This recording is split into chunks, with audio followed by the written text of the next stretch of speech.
disqualified dahil sinabi ni Abante na, 4 years pa, 4 years ka pa pala, pwede ka pa maging general. Something like that. At yung amin niya, na pinipilit siya na mag-agree sa statement o sa sworn statement ni Garma na ang Pangulong Duterte ay mayroong reward system para manggurgur ng, whoever. Yeah. Ako, sis, I really like, ang taas ng tingin ko sa kanya. Kasi alam ko na ang hirap ng gagawin niya. Kasi like, parang tayo na... Colonel Grijaldo, yes, kay Colonel Grijaldo na para gawin niya to. It's either yung kanyang yung mga higher ranking dyan sa kanyang kinalalagyan sa PNP. PNP, right? Yes, yes. So, may possibility for sure. Kinausap na din siya. Pero ako lang, sana dyan din sa Philippine National Police, protektahan niyo ang inyong uniforme. Protektahan niyo rin si Colonel Grijaldo. Kasi siya actually ang nagtaas ng inyong moral again.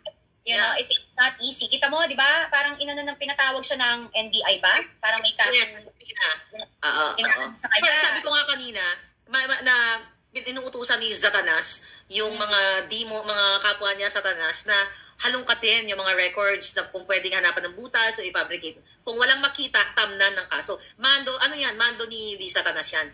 Pahanapan ng butas, pag walang makita, tamnan ng kaso. Yan ngayon ang nararanasan ng ating kawawang Colonel Hector Grijaldo.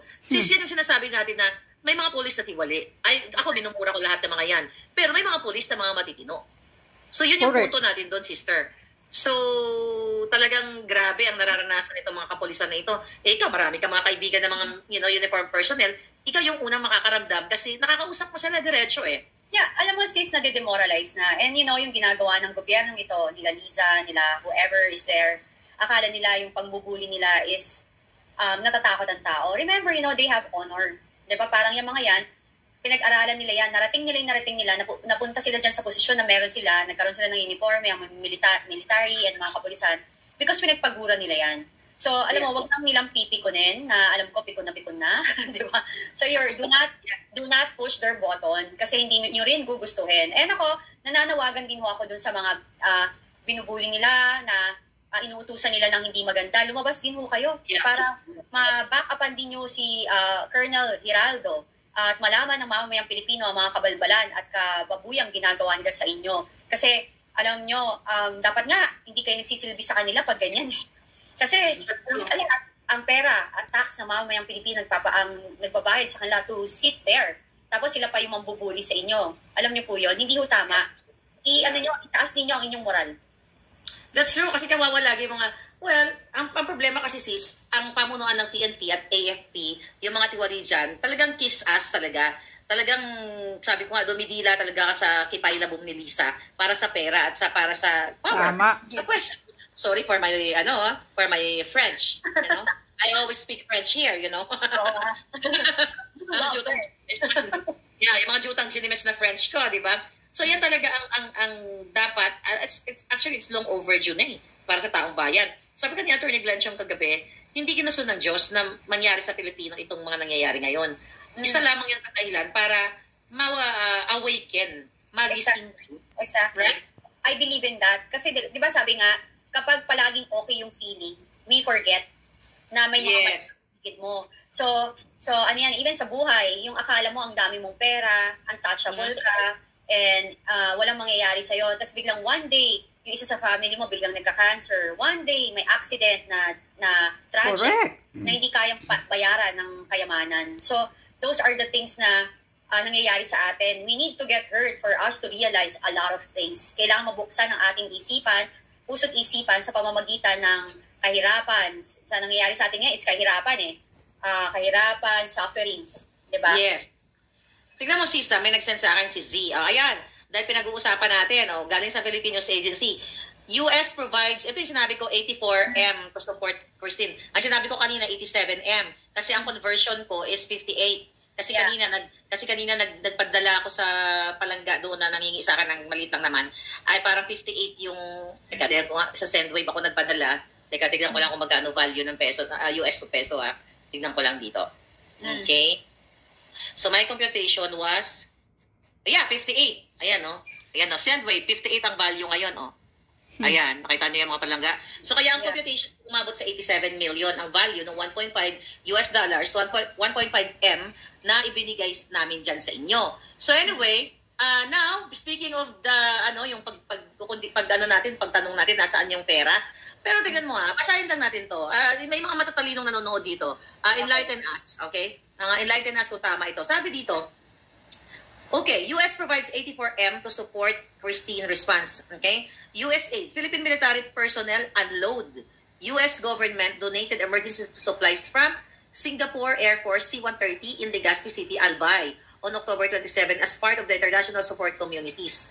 Okay, the US is providing 84 million to support the Philippines. Ang pagkakaalam ko, yung 1.5 million is cash, not in kind. Kasi meron na silang pinadala. We have to clear that. May pinadala kami pala dyan na mga boxes, yung mga aid na worth 10 para sa 10,000 na families. Pero dito, pinapakita nila yung USAID, yung boxes lang. Wala yung pera. Kasi sabi, tignan nyo to mga kababayan, kaya tignan nyo ang embassy at ang article ng Bilyonaryo. Ang sabi ng pamahalaan ng Amerika na yung binigay namin dyan na 1.5 million ay gagamitin sa tubig, sa rehabilitation, at cash aid. Cash. Diba? Hindi naman to cash, diba? Cash ba yan? Cash ba yan? Diba karton yan? Yes, oo. So anyway, so grabe talaga. So, well, we all know na, na talagang bubulsa nila yan ang pera ng bayan. Yes. Dapat, Malaysia, ang Singapore, nagpapadala din eh. Ambassador Mary Kay, I know, if you're watching, kailangan magkaroon may mga Pilipino naman yan sa embahada, ng mga nagtatrabaho, kailangan i-audit yung itong bangag na gobyernong yan kasi nasa butod na yan ni Lisa Tanas. No, na-encash na raw ni Lisa, sabi ni Jean. So, alam mo yun, grabe. Kasi kung hinahanap nila yung 120 million na 2025 diba, Ninday, dapat etong mga bagay na to, lalo nating hanapin, diba? Kasi lantaran ko alam mo yun? Alam mo, yung yung 1.4 billion na a day per day. Makakasolve na yun dun Yung 1.4 billion peso, ibiligay mo na dun sa mga taga-Naga, taga-Batangas. Everyday yun. Baka lahat kayo dyan sa Bicol, mayayaman pa kayo sa amin. Remember si Congressman ba si El Rey Villafuerte right now? Yes. Remember, she's parang ang hinihingi niya ngayon, 20 billion ba? For what happened to... For the budget. So, parang imagine that. So, 20 billion. So, ano ba? Nagkaroon ba siya ng budget ng flood control? Is he part of it? Ilang million yung... For sure, meron yan. Kasi kongresista siya Oo nga. So, nasaan? Ano nangyari? Well, hihingihan sila ng budget para sa bulsa nila. But ganun pa man, it's really hard for the Filipino people, especially yung mga nasalanta ng bagyo talaga na paulit-ulit na lang ang ginagawa. Then, sa Congress, sa Senate, supposedly talagang they have to, yung mga hearing na yan, dapat magpanukala o magpasa sila ng mga batas para protektahan ang mga mamamayang Pilipino na, lalo na ito, yung mga calamity funds na ito. Diba? Dapat ito hindi na pupunta sa bulsa nila. But, again, diba, mapapagod lang tayo sa kasasatsat dito kasi sa panahon ni Bangag, magkakasabwat sila para nakawin yung pera ng bayan. Tama. At saka ang hirap niyan, sis, kasi alam mo, ang hirap gumawa ng batas tapos hindi nyo binibigyan ng panahon tapos sinasayang nyo lang yung binabayad sa inyo araw-araw sa mga walang kwentang pinag-uusapan. And ang focus nyo, protektahan ang mga convicted criminals. That's true. Yes. Sa tingin nyo, hindi na de-demoralize ang moral ng mga kapulisan sa pinagagawa nyo? Parang, hindi parang talagang ganun yung ginagawa nyo. Tapos kung maka-insulto kayo sa mga men in uniform, ibang level, yung masigaw-sigawan nyo, tapos pag di nyo gusto yung sagot. Iniinsulto nyo, tapos makasabi kayong sinungaling kayo. Alam mo yon. So, napaka-mali, double standard ng inyong... Hypocrisy. Double standard, hypocrisy to the highest level. Grabe. Tsaka nakita mo yung doon sa Blue Ribbon Committee Senate hearing, nandun si Pangulong Duterte. Kita mo talaga na itong si De Lima, si Ontiveros, yung mga pari doon na self-proclaimed Benedictus Benedictus, na talagang kitang-kita mo na pinoprotektahan nila yung mga pushers, yung mga criminals. Right? Kasi hindi ako magdadalawang isip na pwede silang pinopondohan din ng mga yan. Para protektahan nila. And remember, of course, yes. Ating Alex Bungkayaw, di ba? Yeah, si Paduano. Paduano na tinapik-tapik si Congressman Marcoleta, dapat physical injury yun. Kasuhan nyo. Kasi kung si Willie... Battery. Hindi, battery or assault, Kasi assault. parang lang. Pwede, no? Hindi po pwede yun. Dapat tama ka, pwede yun Kasi, yes, pwede yun. Ano yun attempted, I don't know, we're not lawyers here, pero sa ating simpleng pagkakaintindi, in a way, pwede siya kasuhan. Kasi, kabaga, nilagay niya sa peligro yung buhay. Kunwari, disagreement kayo, tapos hindi kayo nakakaintindihan. Pag merong physical na assault.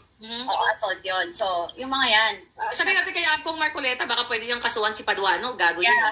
Correct. May nagsasabi dito sabi ni paano kung si Colonel Giraldo ay may tinagong voice record habang siya ay kinakausap nila Dan Fernandez at ni... Hindi natin alam. Kaya, Colonel Hector Grijaldo, you're welcome here. Interviewin ka namin ni Cathy kung gusto mo. Oo. Panawagan, ibukelya na natin yan. Ibuking na natin yan. So, sa mga, again and again, sa mga biktima, yung mga alam nyong may mga politician na amo nyo, yung mga security nila, yung mga kasambahay nila na inaabuso nila, lumabas ho kayo. Nandito ho kami. Nandiyan si Claire, tutulungan natin. Pero tama ka doon doon sa akto na inakto ni Paduano, no? Pwede talagang physical assault 'yon, mag-under siya sa category ng physical assault and verbal. Di ba natin narinig yung yung behind the scene kasi usually pinapatay niya na yung mikropono. Pero by just yun ang pagpapakita pa lang, yung pag gustong niyang galit na galit, gustong manakit kay Kong Marcoleta, alam mo naman si Kong Marcoleta, mabait ito. Pero I think naglabas isang video nun. Ano nangyari? Na, yun nga, yung bigla lang siyang tinapik. I mean, nakita ko yun. Nakita ko yun, pero baka may behind the scene pa kung anong pinagsasabi niya. But anyway, since we all know, we both know, people know naman na ang Huwad Committee ay intended to pin down the Dutertes. Yeah, wala tayong pagtatalunan dyan. Pero, ang gusto kong malaman sa'yo, habang nanonood ka kay PRRD, yung mga litanya niya, ano ang naramdaman mo? Alam mo sis. Kasi ako sobrang happy cloud9 talaga ako. Tawang-tawa ko, lalo na yung you know for a fact that parang nilaro na lang niya, lalo na yung pag ayaw niya yung kausap niya. Like si Lisa Montiveros. Ang tawag nila doon, Montivirus at saka virus kasi parang, di ba si Pangulong Duterte dati, inano nila, virus, inaano nila. Kasi ang galing-galing niya ni PRRD kasi yung way na pag kinakausap siya, may tinatanong sa kanya, kunwari nabibingi siya, or hindi niya naintindihan. O kaya matanda na siya. Nakalimutan niya na. Yeah, tapos ibe-bait niya. Sasagutin niya ng something na they want that answer. Tapos babalikan niya, ano ko? Hindi, no? Diba? O kaya pagtatanong na siya ng, alam niya na, na siya, magkakaroon ng reason for them to na makasuhan siya or whatever, sasagutin niya na ng diretso. Parang normal na ulit. Kung matatanda ng mga palangga natin, lahat ng mga kababayan natin nung si Pangulong Duterte ay nag-umpisa. I don't know kung nag-umpisa ba siya nito o bago siya nagkandidato na sinasabi niya dati na I cannot do this alone. This is our country. We must love our country. Period.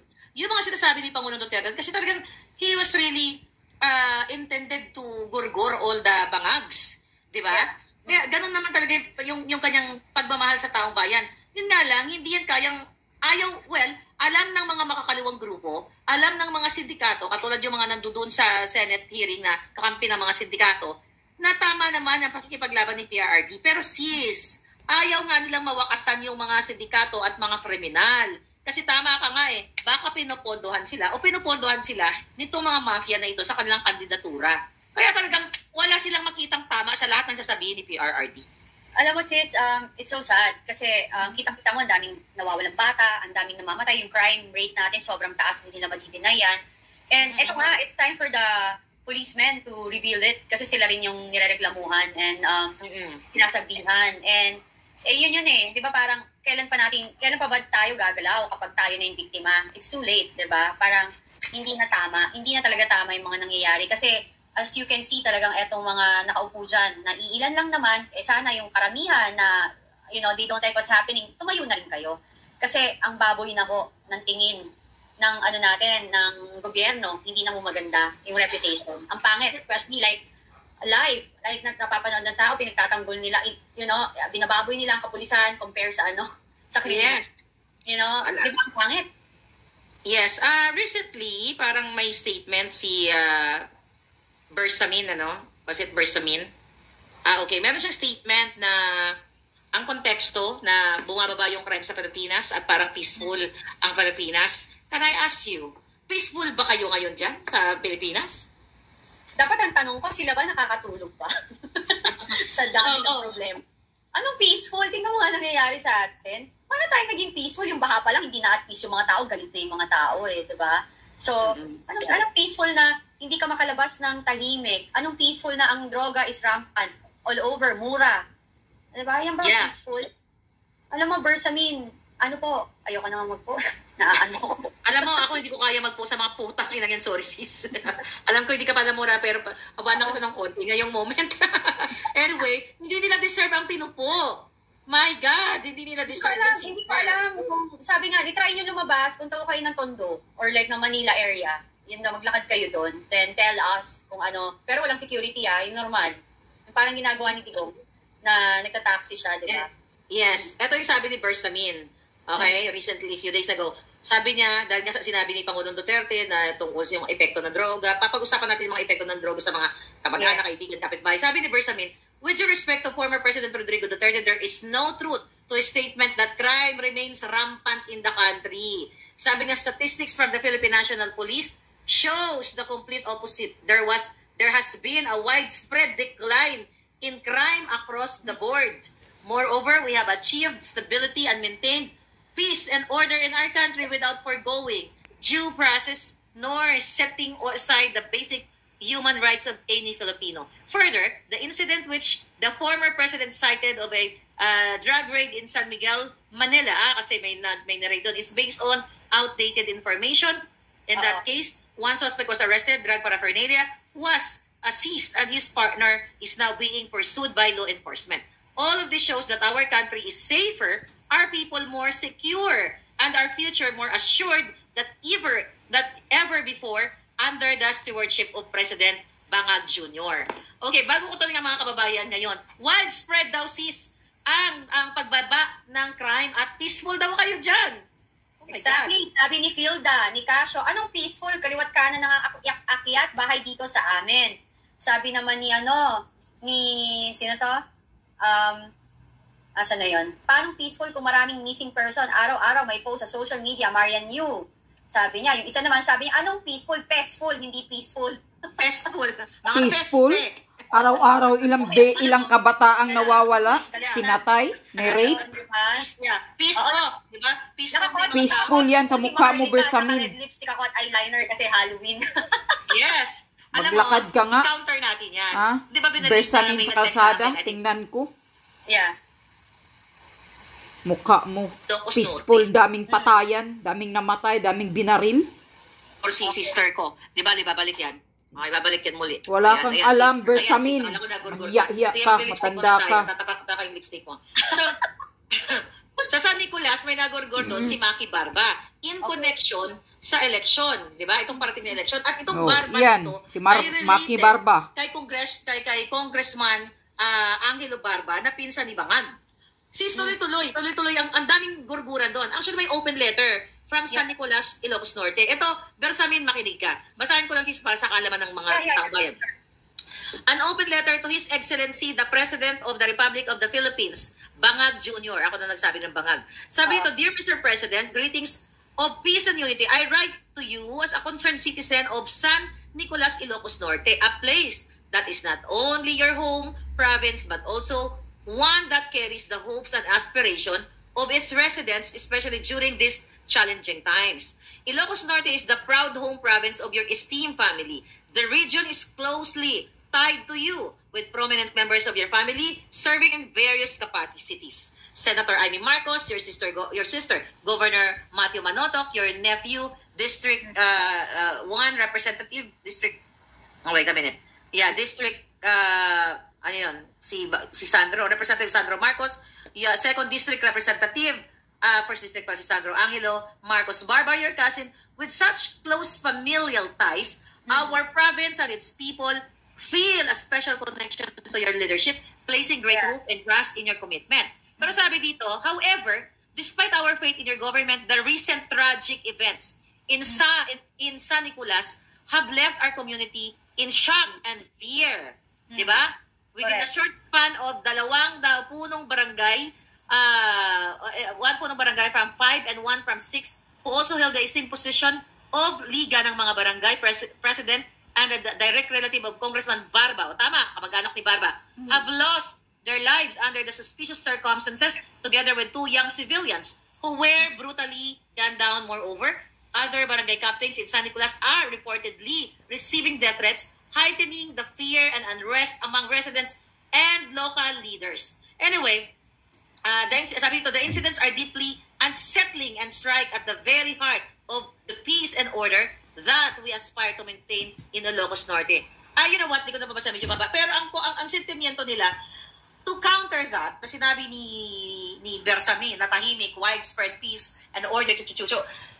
Mismo sis, sa bayan ni Bangag, sa San Nicolas, ay rampant ang gurguran. So sinungaling talaga tong gobyernong ito, sis. Ayan, sulat yan, available yan sa social media na may gurguran sa San Nicolas Kamag-anak pa mismo ni Congressman Angelo Barba. Diba?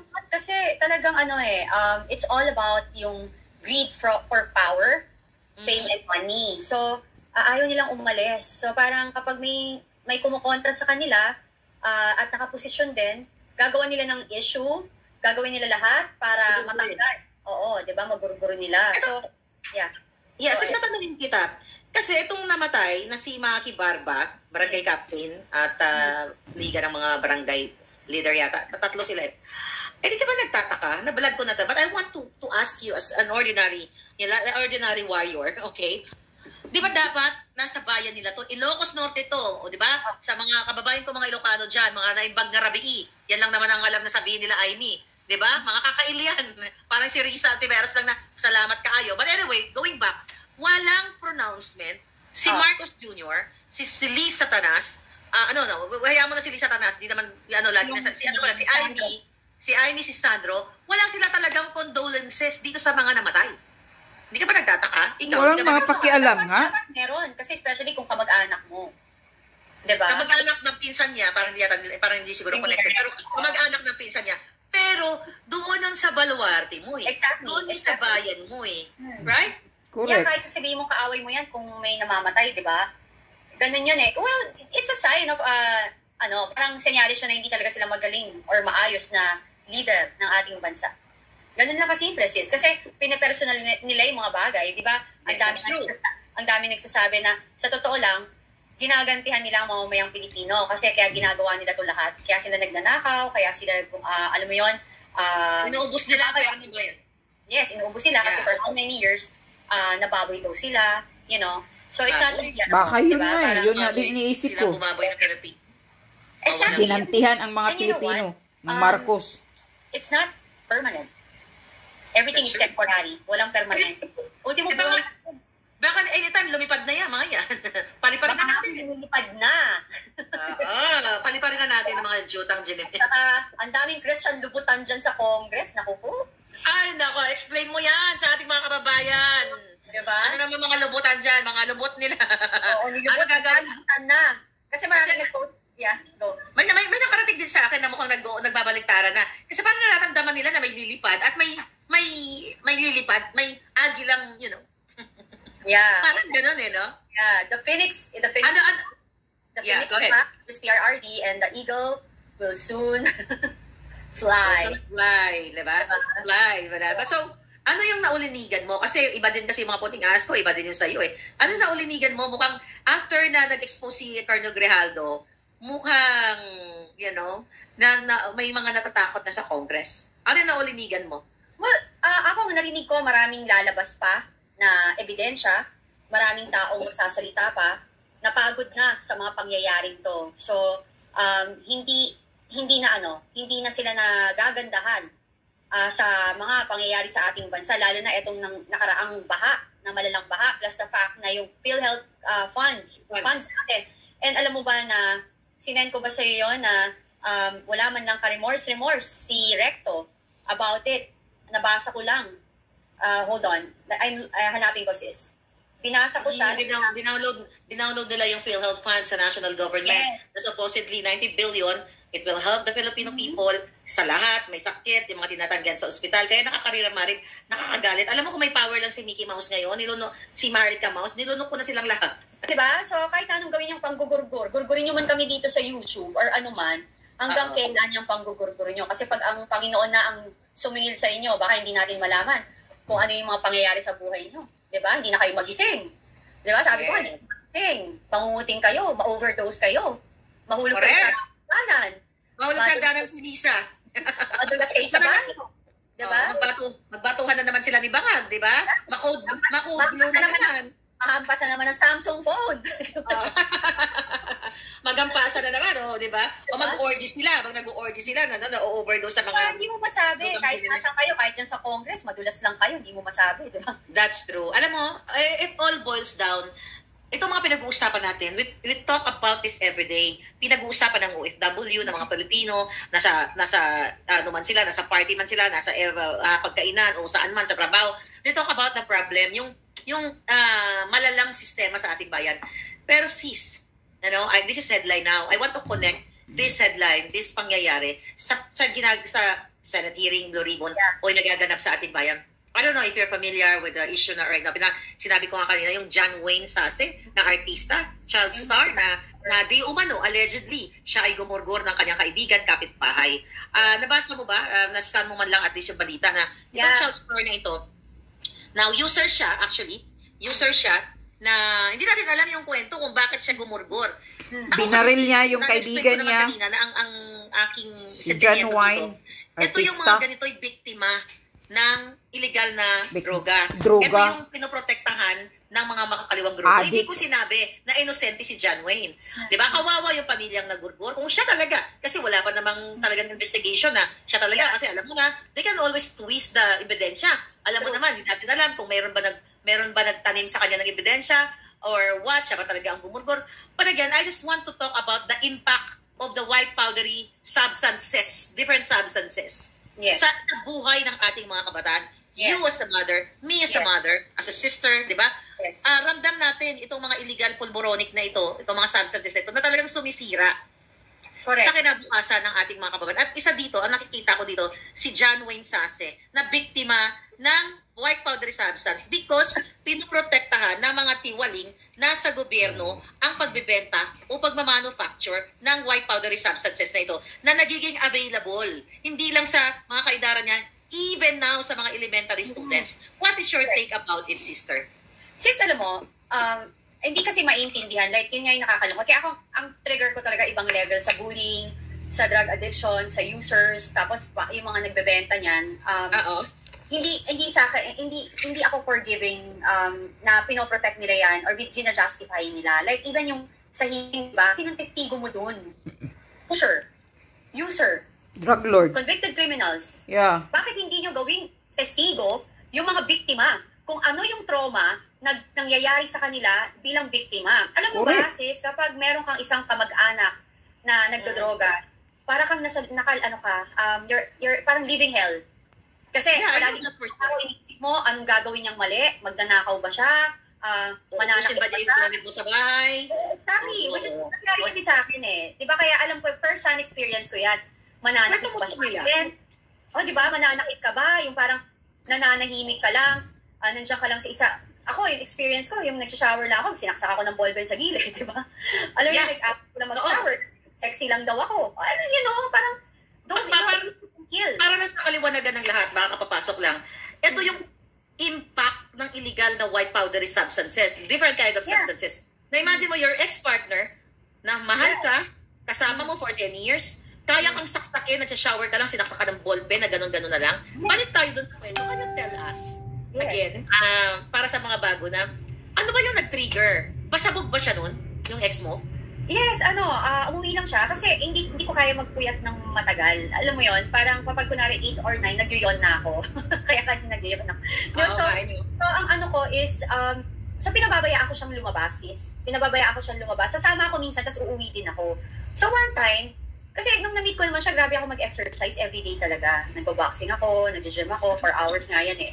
So, nung na-meet ko siya, ganun na ako, sis. So, nung hindi ko naman alam na matitrigger, kasi may edad siya, di ba? So, jealousy yun, sis.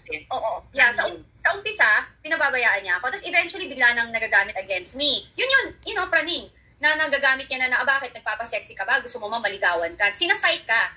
Yung narcissistic na ugali pumapasok. Personality, di ba? So, ganun lang. Okay naman. After a while, bigla na lang, after ko mag-shower, actually, sa totoo lang, like every time, kasi magkaiwala yung shower area namin tsaka dressing room. So, ang nangyayari is nakakadyawa niya ako. Minsan sabi niya, sexy naman, no? Batang-bata yung ano ko. Yung ganyan, pinupuri ka. Hanggang one time, umuwi siya. Yun lang, after ko mag-shower, tapos hindi naman ako nakahubad, naka-underwear na ako and everything. Bigla na siya lumabi sa akin, iba ka rin no? Parang sexy ka pa rin. Ba't ka ba, nagpapasexy? Sabi ko, hindi naman ako papasexy. Sabi ko, kakalimutan. Ito talaga ako. Oo. Diba? Gifted lang ako. Hindi, pero it's so traumatic. Kasi bigla lang, akala ko yayakapin ako, bigla lang ako on ball. Pero sis, hindi ko agad naramdaman. Para lang may punch na, kasi wala akong fat masyado, di ba, yabang? Hindi, wala talaga yung parang... Wala naman talaga. Ako nang wala na rin, sis. Correct. Anyway, pero, yes. Alam mo, traumatic yung pinagkukwentuhan natin, but I'm so happy that you overcome the traumatic experience. Alam mo, iba din talaga yung approach natin sa buhay. Kasi my personality, kung ako yung nasa lugar mo, sinaksak ko ng ballpen, baka ngayon, nakakulong na ako o tumakas na ako, sis. Baka nagulgol ko na yung tumaksak sa akin. Alam mo yun? Nashock ako, tapos, napatingin lang ako. Tapos sabi ko, bakit? Tapos hindi siya malalim. Tapos, na-infect yan, nagpanggap ako sa isang kaibigan ko. Sabi ko, meron ko bang nagpanggap ako sis na pigsa. So, yung kaibigan ko, hindi siya makapaniwala magkakapigsa ako kasi alam niyang linis kong babae. Parang, just to cover up. Parang hindi mo masabi. Kasi hindi ako nag-hospital, hindi anything, nag-self, ko. Tapos may nurse. Yun kasi nag-i-incheck sa akin mga vitamins ko before. Tinatanong ko kung paano, yung ganyan. Kasi ayaw kong lumabas.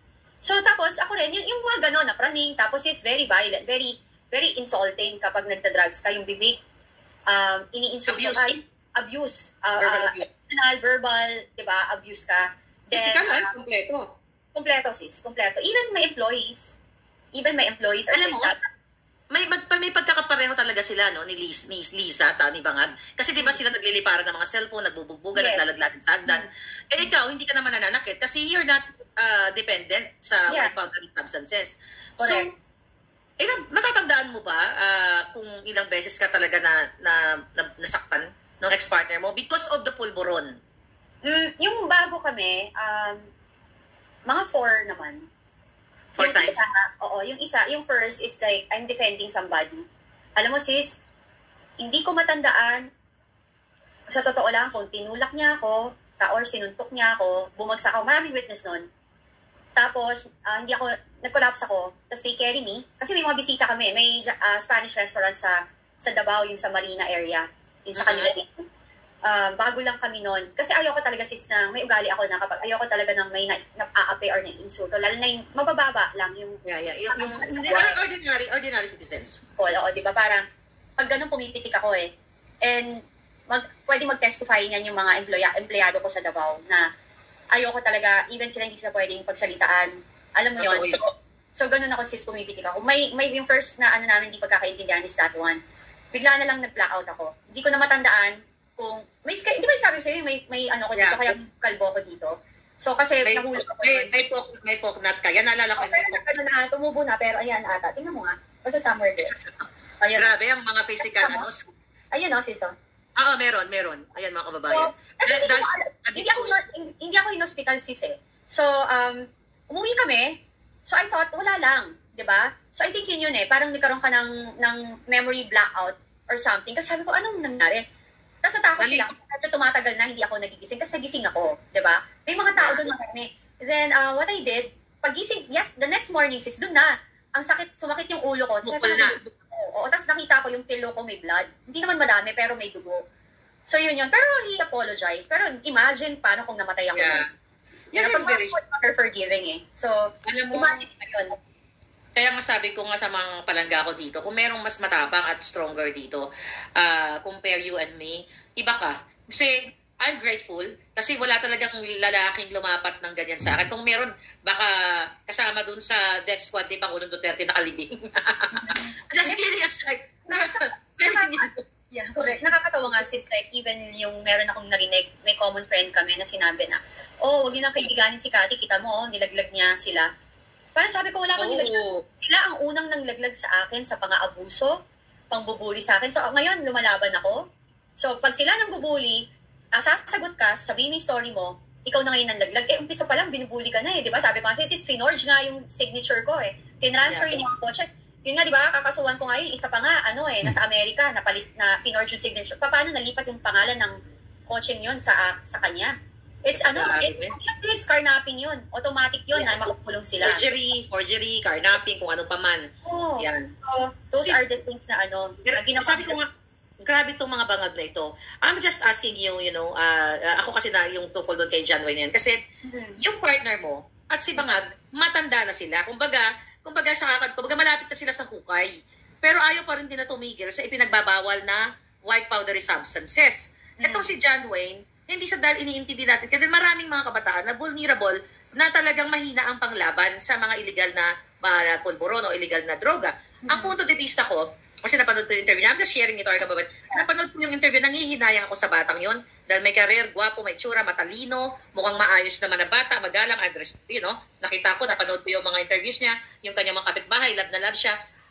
Na ito yung naging kahinatnan, kasi gusto ko talagang i-connect yung nangyari sa kanya sa gobyernong palpak, sa gobyernong protektor ng pulburon. Kasi kung hindi hahayaang makapasok ito sa Pilipinas, itong mga white powdery substances na ito, wala sanang magiging addictus benedictus. Smuggling, drug smuggling sa Bureau of Customs. Yun yung sinasabi ko na kaibigan ni Bangag, na si Sayarot, kasama niya sa New York, nahuli yan, na nagmamanufacture ng white powdery substance. Yung sa Alitagtag, sa Batangas, na nagbidabidahan si Bangag.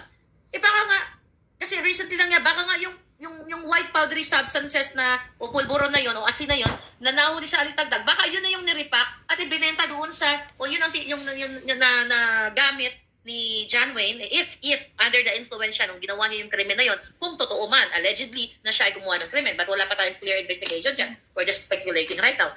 Ang punto ko dito, I want to connect the impact ng pulburon, ng iba't ibang klaseng white powdery substances na yan, na hinahayaan ng bangag na administrasyon na ito. Dahil sila mismo ay users at producers, manufacturers, name it. So, sila matanda na. Ang partner mo, si Anton Lagdameo, pinangalanan naman natin yan dahil kita mo naman siya. Diba? Si Mabangag na presidente. How come na magkakaroon tayo na sinasabi ni Bersamin na peaceful country na lessen na declined ang mga krimen na ito, tingnan mo to, yung pangyayaring krimen na yan sa ginawa na allegedly ni John Wayne na yan. At iba pa na araw-araw na nangyayari, sis, yung Amerikano lang na nakidnap. Hanggang ngayon, wala pang linaw kung walang signs of life. Exactly. So, kawawa talaga bayan natin, sister. Actually, yung Amerikano na yan, kailangan maayos nila yan. Kasi, one of the reason, maybe that's why na lalamigan na rin ang Amerikano sa atin. Because just imagine, just one person, isang tao lang yan, na nawawala at kalahin nila ang ating gobyerno walang magawa. 'Di ba? Parang how can you prove that your leadership is functioning well if yung sinasabi mong supposedly allies natin hindi mo maprotektahan. Hindi ka maprotektahan ng sariling dugo, sariling Pilipino, 'di ba? Grabe talaga. Alam mo sis, nakakalungkot nga. Yung nakita ko, may nagko-comment dyan na ang drugs daw, ang white powdery substance, like yung, shabs or whatever. Shabs, ano pa man. Sabi niya is 1,000 pesos daw per gram. Ngayon daw 200 na. Talaga? Oo. Magkano natin yan? 1,000 per gram. Yung 200 gramo. So, ibig sabihin, sobrang ang daming supplies. Grabe, tag 200 na ang Yung 5 gram sa kutsarita. So yung 1 gram, 1,000? 1 gram is 1,000 daw. Ngayon 200 na lang pesos. Oh my God. So imagine 20%, 80% off. Diba? Grabe. Kaya no wonder, no? Yung mga you can never, yung parang ako I'm sorry to all yung namatay na durugista, na namamerwisyo, at saka pusher. Alam mo, ako mas gusto ko na lang na nakuha sila ng Panginoon para magkaroon pa silang chance may ayos yung buhay, di ba, yung sarili nila sa langit. rather than magstay sila dito na namemerwisyo sila. Kasi yung mga naperwisyo ho ng mga drug addict at saka yung mga nagbebenta ng droga, sinisira ho nila yung buhay. Yung mga nare-rape, yung pamilyang namatayan kasi pinatay ng drug addict, those are the trauma that yung nagkakos ng trauma na yun. Hindi ho totoo na ang trauma is nag-heal. Hindi po totoo yun. Hindi ho mag-heal. Kasi experience mo yun, that's part of your life. It's a learning experience, but it will stay there. Diba? So, hindi nyo walang katapat or walang kabayaran. Ang isang experience ay ganun kasama sa mga talagang biktima talaga na walang kamalay-malay. Kasi ang mga user, they know what they're doing eh. Ang pusher, they know what they're doing. So, how can you say na they're victim? Diba? Victim sila ng what? Kasi choice yan is a choice.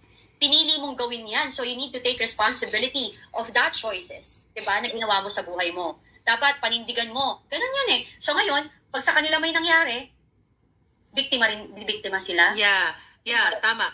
Hindi, kaya nga sabi ni Pangulong Duterte doon sa Senate hearing na talagang naawa siya sa mga OFW na nagtatrabaho tapos pag-uwi nila, addictus benedictus. So, tama ka. Ang malungkot dyan yung mga biktima ng mga addictus talaga, yung mga like users na mga yung very violent na, katulad nga itong si John Wayne. Pero ando doon ako kaya nga nag-agree ako sa program ni Pangulong Duterte na rehabilitation, na yung mga users although not all users naman, na talagang gumugurgur sila na buhay, they are really victims. And kaya nga dapat putulin mo yung ugat eh. Sino ba nagpapapasok niyan? Pwede yung mafia ang bangag. Kasi sabi ko nga, kung walang magpapapasok dyan sa Bureau of Customs, dyan sa karagatan natin, sa mga port natin, kung saan man, dahil mismo ang gobyernong mafia na ito, they allow that para i-saturate nila sa iba't ibang bahagi ng bansa. Di ba? Itong Polboronica. So I am more sympathetic sa mga users kasi I want them na ma-rehab talaga sila. Although, hindi na natin, tama ka, it's their choice na pinili nila mag-addictus benedictus. Pero they're really victims to me. Kaya nga kung first solution ng Pangulo noon, first approach niya is to rehab. Ngayon kung ayaw talaga, then akong manglaban o gano'n, that's the time na maggurgur ka, wala na silang silbi sa lipunan. Pero they are really kawawa. Yeah, ako sorry mag-ano ako sa'yo dyan. Mag-go against ako dyan. Okay, go. Sige, okay lang. Sige, mag-debate tayo. Yung na gusto mo eh. Kasi yung doon lang sa point na biktima sila kasi nagdroga sila. Ako naman, ang sinasabi ko dito is like, I don't see them as a victim, especially yung mga taong yung namemerwisyo na. Diba? So, yung namemerwisyo na, yung war on drugs ni PRRD na namatay kasi nanlaban, kasi pusher siya. Tapos biktima siya? Hindi. No. Yes. You're right, diba? You're right. Pusher naman. Diba? Parang kagaguhan niya na sabihin nyo, victim ng war or drugs kasi pusher siya, tapos wala siyang kalaban-laban. Kagaguhan yan. Diba? Yan sinabi ni doon sa hearing. No, tama ka doon. Ako, yung diba? Sa akin siguro yung sa akin siguro na user na kunwari, nag-addict lang na hindi naman, nagiging addict, na hindi na may merwisyo, I go for you. Na, sige, may chance yan magbago. Pero yung mga addict na namatay kasi, kunwari, like ako, di ba, yung na-rape ka, ina-abuse ka, like kunwari, yung si Anton, yung ginagawa niya sa akin, kung napatay ko siya noon, ako pa rin yung, napatay mo siya dahil kinorner ka nila Dameo sa CR. So, saan doon? So, sinong biktima dito? So, parang, you need to, parang kailangan maintindihan ng tao na ang biktima, maraming levels of victim. Diba? Parang, paano naging biktima? Paano siya naging biktima? Pero sa droga, kapag ang pusher namatay, kasi nahuli siyang, hinuhuli siya. Tapos sasabihin mo na, wala siyang kalaban-laban. No. Yes. Tama ka doon.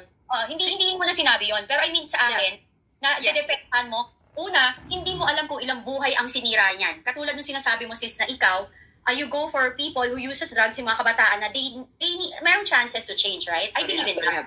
So, these pusher are the cause of that. Diba? So, tapos yung isa, yung mga durugista na nagiging violente, na nangre-rape, na nagnanakaw, hindi rin. Walang puwang sa lipunan yun. Totoo yun. Siguro, ako more on yung to prevent, to prevent yung mga kabataan. Kasi doon tayo sa pagkabata. Ako, nung bata ako, let's share our stories. Nung bata ako, may mga high school days, meron akong kaibigan na overdose na eh. Ako na-approach ako eh. I wanna try. Never talaga. Kaya never ako kahit sigarilyo. Good girl talaga ako, sis. Hindi ako nagsisigarilyo. Wala akong vices. Diba? So, alindog. Alindog lang, So wala akong bias. So ang sa akin lang, my point here, I'm not, parang pinagtatanggol yung mga addict na mga bata. Well, I'm more on mga teenagers. Kasi ang mga reason yan, sis, napakalawak ng reason yan. Yes. OFW ang nanay, magulo ang pamilya, walang nag-guide, walang nag-hag, walang nag-enlighten sa kanila. Pero ang punot-dulo talaga niyan, ang gobyerno na they allow that pulburon to enter the Philippines. Yun. Kung hinarang na nila yan, parang ito yung customs yan eh. Huwag na natin papasukin yan, mga favorite ni Bangag na substances na yan. Kasi magkakaletsi-letsi mo yun. Kung harangan mo na, parang flood control, di ba? Yung flood control, harangan mo na para hindi sila mabaha. Harangan mo na sa Bureau of Customs pa lang, sa mga port na pumasok itong mga illegal na ito. Eh kung hahayaan mo dahil binaribe ka dyan, ito, 1 million, 2 million, then you will destroy the community. Yan ang pinaglalaban ni Pangulong Duterte. You will destroy the Filipinos, the country. Kasi sis, wala kasi political will. Yeah. Comment kasi, hindi ko lang alam, hindi ko to naalaman. I don't know if you know this is. Okay. Sabi ni Amber and Bianca TV, what can you say about sa press ko ni Marbil and Cheese Escudero na may mataas crime rate nung time ni Duterte? Wag mo tayo masyadong magmamariwana. Yun ang sabihin ko. Cheese! Kasama ba sa USBC Quezon? Secret! Kasama ba sa... you know what? Alam mo, isa yan sa, nagkaharapan kami ni Trillanes at ni Raisa Robles. I don't know if you know her. Anti-Duterte yan eh. Si anti-Duterte talaga. Anti-Marcos at anti-Duterte. Yang si Raisa Robles, dito sa UCLA, nung nag-aaral-aralan pa ako, sis. Dito sa, nag-launch siya ng book si Raisa Robles na kung saan talagang tinitira niya yung mga Marcos. At ang mga Duterte, isa doon sa pinagkakalat niya yung numbers ng mga namatay, yung bilang ng EJK. Sinupla ko siya doon eh. Kasi yung mga numbers niya, fabricated o kabaga exaggerated. So dinagdagan nila. Yung kumbaga, kalahati lang ang namatay, isa lang ang namatay, naging 1 million. Oo, naging, exaggeration talaga. So kaya yung sinasabi ni Marbil, hindi ko man, ano ba exact statement niya? Di ba? In-upgrade niya. Kaya, kung ano man yun, na mas marami, okay, we can only compare kapag nasa atin. Sabi ni Marvel, bumaba daw ng 6%. Sabi ni Cotton King, cheese upgrade na raw, wag na MJ, magpulbo na. Well, si Escudero, kaya siya naging Senate President dahil naging waiter sa ni Lisa Tanas. Hindi ba malinaw sa taong bayan niya? They can always exaggerate and destroy or say bad things or panira sa mga Duterte dahil beneficial sa kanila ang Bangag administration ngayon. So what do you expect? Alam nila kung ano yung ginagawa. Sis, maniniwala lang ako kay Escudero kung hindi siya nagpakilay. Ako sabi ko, ang taas ng paningin ko sa kanya, idol ko yan dati na senator kasi I love yung magaling siya mag-deliver ng words. Magaling siya magiging bakata, ganun ba yun? Diba? So, pero, all of these things, ngayon na nangyayari to, nawalan talaga ako ng gana. Kasi I thought that magkakaroon siya ng bayag na sabihin. Kasi alam niya, kilala niya ako, kilala niya yung ex ko, alam namin lahat kung ano yung totoo. Diba? So, yun lang yun. Yun lang bibigyan ng kita. So, di ba nakakasama mo rin si Kilay, di ba? Sa mga event? Hindi. Mga private lang na, kunwari, birthday ng ganito, or like pumupunta sila sa Davao. Yung ganun lang. Very private. Yung kami-kami lang. Yung first time. So, for sure, may nakita ka. Just say yes. So, hindi natin sasabihin kung ano nakita mo. May nakita ka na merong ginagawa rin si Kilay, tama? Ano ba? Well, alam mo nga pala namin, medyo negative. Kasi sis, what ko yung aso ko. Ay, bagong dating yung aso ko, galing abroad. Chow siya na black. Tapos hindi ko pa siya talaga kilala, hindi ko siya close. Tapos yung naglalakad ako sa isang bahay na isang kaibigan nila Tony Boy sa Davao. Buhat ko siya, ang daming tao doon. Sabi ba naman niya doon sa aso ko, ano yung hawak mo, unggoy? Oh my God! Yun yung sinabi niya. Exactly. Dapat sinagot mo sa kanya, oo, kamukha mo. Hindi, sinabi ko, mas unggoy ka. Kamukha kang unggoy dito. Sabi mo, pero naging joke lang. Alam mo how cute yung aso, pero parang, black chow siya. So, pero, kasi ako I love pets eh. Mahilig ako sa dog. So, na-offend ako. So, ako pa naman may reflex ako sa pets. Parang, I know. I take it back. I know it's not good yung sinabi ko na kamukha mo. Pero, out of outburst ko yun eh. Tama ka sinabi mo, hindi, mas cute pa yung unggoy ko sa'yo. Ay, unggoy. Mas cute pa yung aso ko sa'yo. Diba? Hindi, ganun. Tapos nagkatawanan na lang. Tapos after wala. Kasi parang sabi pa ni Tony Boy na, hala, huwag mong anin yung aso na. Mas mahal niya pa yung aso kaysa sa akin. Diba? Pero gusto ko lang, pwede ko bang sabihin na may na-witness ka kay Kilay? Pero hindi natin sasabihin kung ano yung na-witness, pero may na-witness ka, di ba? Meron naman. Okay. Meron naman. Close. No further explanation, Your Honor. Ayun na. Kaya nga, ang paningin niya sa aso, naging unggoy na. Dahil nabangag na si Kilay. But anyway, parang na ano natin yan nung tayo nila SAS. Yun na yun. Yung pangalan niya. But anyway, may na-witness. Yun ba yung Kilay session, yung na-witness mo? Kilay. Person, di ba? Kaya yung paningin niya sa aso mo, naging unggoy. Dahil bangag na si Kilay. Sabi ni Michael Cabrero, ay nako, inggit na kayo sa Kilay niya. Oo nga, no? Oo nga, kaya yeah. Sabi ni yun na yun. Yung Han Lee. Kasong EJK laban kay President Duterte,